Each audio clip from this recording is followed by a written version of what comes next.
Now, inspect the crankshaft gear and examine the crankshaft journals for excessive wear, damage, out of round, or taper.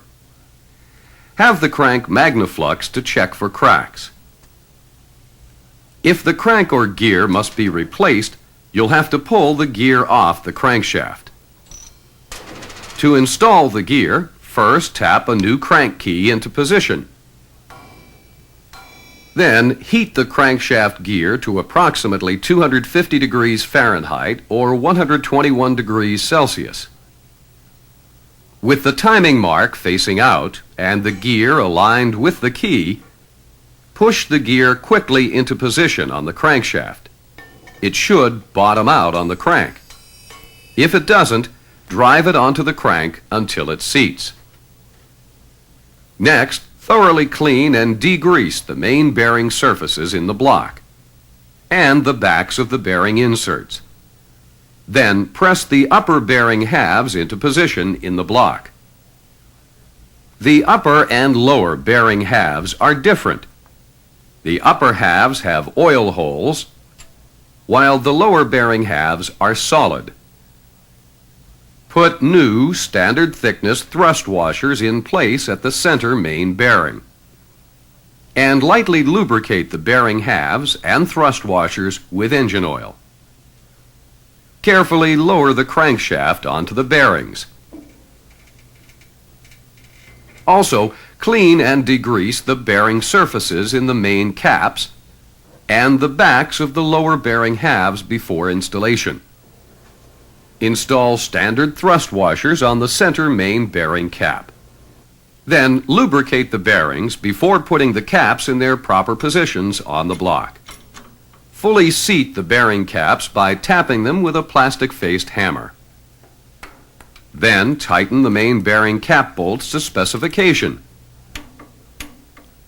Next, set up a dial indicator to measure crankshaft end play. If it's out of specification, install different size thrust washers. Once end play is within specs, check the main bearing oil clearances with Plastigauge. With the engine upside down, remove all the main caps and install a strip of Plastigauge material on each main journal. Then reinstall all the caps, including the center main bearing cap with its proper thrust washers, and torque them to specifications. Remove the main caps and measure the clearance on each journal. If clearance on a journal is out of tolerance, make sure you're using the correct bearings and that they are seated properly, with no particles behind the bearing halves. One note here. If you check the main bearing oil clearances with the engine upright, as in an in-frame overhaul, you must support the crank in order to get an accurate reading. When the main bearing clearances are correct, remove the Plastigauge material from the bearing and journal surfaces. Lubricate the journals and thrust washers, and install and seat the main caps in the block.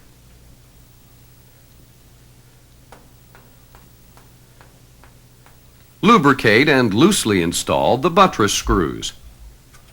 Then torque all the main bearing caps to specs, followed by all the buttress screws. The crankshaft installation is now complete.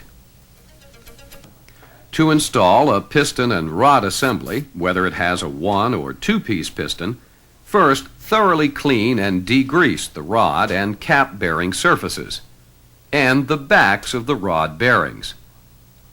Then press the proper upper bearing half into the rod. This bearing is marked upper on the back and has an oil hole. Then install the lower bearing half in the cap. This bearing is stamped lower and does not have an oil hole. Lubricate the piston rings and install the piston and rod assembly in a piston ring compressor. Lubricate the upper rod bearing half and the cylinder sleeve with engine oil. Turn the crankshaft until the crank pin for the piston you want to install is at bottom dead center.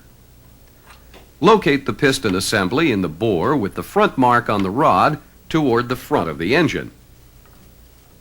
Then push the piston and rod assembly into the cylinder bore.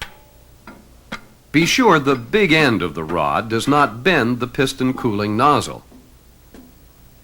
Lubricate the lower connecting rod cap bearing and install the cap. Hand tighten the cap screws. Install all the other piston and connecting rod assemblies in the same way. Now, check the connecting rod bearing oil clearances with Plastigauge. To obtain a good reading, the engine should be upright and the upper connecting rod bearing should be fully seated on the crank pins. Correct any oil clearance problems. Then remove the Plastigauge material. Lubricate the lower cap bearings and loosely install the caps using new bolts. Before torquing the cap bolts, align each cap to its rod by inserting 2 equal width thickness gauges at the parting lines. Then tap the cap toward the gauges until the cap and rod are flush at both parting lines. Check that the crank rotates after tightening each cap to specs.